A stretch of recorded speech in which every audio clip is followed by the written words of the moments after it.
नमस्कार, मैं डॉक्टर सुलोचना।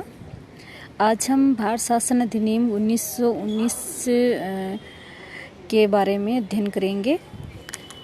तो सबसे पहले भारत शासन अधिनियम जो 1919 है उसको मॉन्टेक्यू चेम्सफोर्ड के नाम से भी जाना जाता है। भारत शासन अधिनियम 1919 का जो एक्ट था वो ब्रिटिश सरकार की जो दोषपूर्ण नीतियाँ थी उसको दूर करने के लिए आया था। लेकिन इस अधिनियम के द्वारा भी जो रूपरेखा प्रस्तुत की गई थी, जो भारत शासन अधिनियम में जो प्रस्तावना प्रस्तुत की गई थी उसके अनुरूप बिल्कुल भी वह वैसा नहीं था। सबसे पहले हम भारत शासन अधिनियम का एक सामान्य परिचय जान लें। भारत शासन जो अधिनियम जो एक्ट है वो मुख्य रूप से भारत सरकार में भारतीयों की भागीदारी को सुनिश्चित करने के लिए लाया गया था।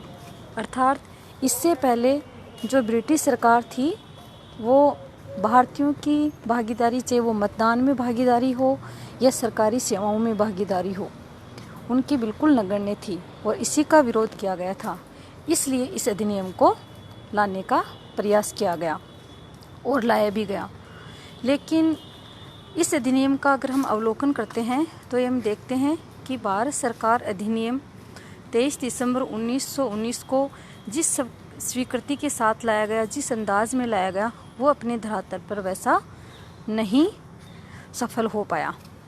भारत सरकार अधिनियम 1919 अंग्रेजों द्वारा स्वशासन को लागू करने के लिए एक पहला प्रयास था। कहने का अभिप्राय यह है कि ब्रिटिश सरकार की जो शासन पद्धति थी जिसके प्रति लोगों का जो रुझान था वो काफ़ी रोषपूर्ण था और इसी को दबाने के लिए 1919 का जो एक्ट था उसको ब्रिटिश सरकार के द्वारा लाया गया था और जनता को एक तरह से गुमराह किया गया था कि यहाँ इस अधिनियम के द्वारा स्वशासन को लागू किया जाएगा। अर्थात एक उत्तरदायी शासन की बात इस अधिनियम में कही गई थी। अधिनियम की एक जो सबसे बड़ी जो विशेषता थी वो ये थी कि 10 वर्ष की अवधि के बाद साइमन कमीशन द्वारा उसकी समीक्षा की जाएगी। अर्थात 1919 का जो एक्ट लाया गया था उसकी जो विशेषताएं थी, मुख्य जो विशेषता थी वो थी प्रांतीय स्वायत्तता, उत्तरदायी शासन। अर्थात प्रांत हैं वो अपने यहाँ स्वयं शासन करेंगे, उनको उनके विशेष क्षेत्र दे दिए जाएंगे जिसमें जनता की भागीदारी होगी। लेकिन और उसकी जांच के लिए 10 वर्ष बाद में एक साइमन कमीशन आएगा जो कि उसकी सफलता और असफलता दोनों के बारे में बताएगा। इस जो अधिनियम है, अगर हम बात करें इसकी विशेषता की, तो इसमें द्वैध शासन प्रणाली को लागू किया गया था। अर्थात ये निर्णय लिया गया कि दोहरी शासन व्यवस्था हो, जहां प्रांतीय विषयों को 2 श्रेणियों में विभाजित किया गया था। एक था आरक्षित और दूसरा था हस्तांतरित। आरक्षित विषय राज्यपाल के अधीन थे और हस्तांतरित विषय मंत्री परिषद के अधीन थे जो प्रांतीय परिषद के प्रति जवाबदेह थे।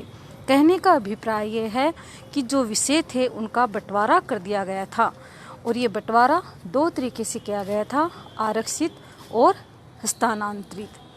अब हम बात करते हैं कि जो 1919 का जो एक्ट था उसमें एक जो थी उसको प्रस्तावना रखी गई थी। उस प्रस्तावना में सारी एक्ट की जानकारी थी कि क्या क्या होने वाला है, जिसमें चाहे वो द्वैध शासन की बात हो, चाहे विषयों का बंटवारा हो इत्यादि। लेकिन हम देखते हैं कि 1919 के एक्ट के द्वारा भी भारत को ब्रिटिश साम्राज्य का अभिन्न अंग ही बना रहना था। कहने का अभिप्राय है कि इस एक्ट के द्वारा कोई पूर्ण स्वतंत्रता नहीं दी गई थी, बल्कि भारत है वह ब्रिटेन का ही एक अभिन्न अंग बना रहेगा। और इसके अनुसार ब्रिटिश सरकार का उद्देश्य भारत में जिम्मेदार सरकार का कर्मिक परिचय था। कहने का अभिप्राय यह है कि ब्रिटिश सरकार ये कभी नहीं चाहती थी कि भारतीय हैं वो अपना स्वयं शासन चलाएं। अर्थात उन्होंने इस अधिनियम की प्रस्तावना में भी यह विशेषता जोड़ दी थी कि भारत है वो ब्रिटेन का एक अभिन्न अंग ही बना रहेगा और इस एक्ट का जो मुख्य उद्देश्य है वो है एक उत्तरदायी सरकार बनाना।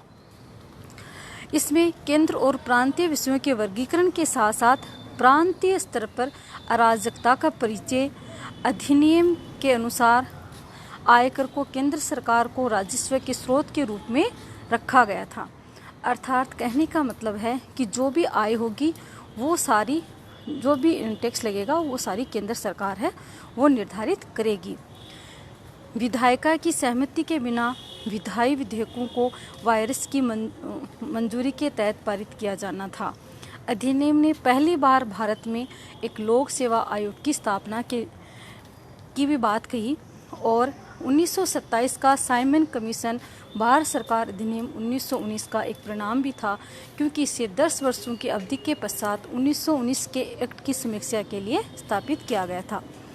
इस अधिनियम द्वारा जो निर्वाचन प्रणाली थी उसको भी बढ़ाया गया था, लेकिन एक तरह से ये सांप्रदायिकता का परिचायक था, क्योंकि अभी भी बहुत से ऐसे वर्ग थे जिनको मतदान का अधिकार प्राप्त नहीं था।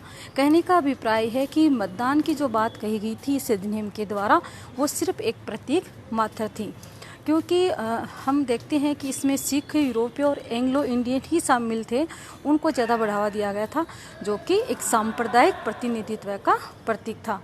इस प्रकार हम ये देखते हैं कि 1919 के जो एक्ट में जो व्यवस्था की गई थी मतदाताओं को सत्ता में आंशिक हस्तांतरण के लिए, वो व्यवस्था सिर्फ एक भारतीय संघवाद के लिए एक ज़मीन तैयार की थी, न कि एक दिखावा मात्र था, न कि भारतीयों को वास्तव में मतदान व्यवहार में शामिल करना या उनकी मतदान प्रणाली में उनका योगदान को बढ़ाना था। हम देखते हैं कि 1919 का जो एक्ट था जिसमें प्रांतीय स्वायत्तता विषयों का भी बंटवारा किया गया, लेकिन वो सिर्फ एक दिखावा मात्र था और ये काफ़ी असफल रहा। धन्यवाद।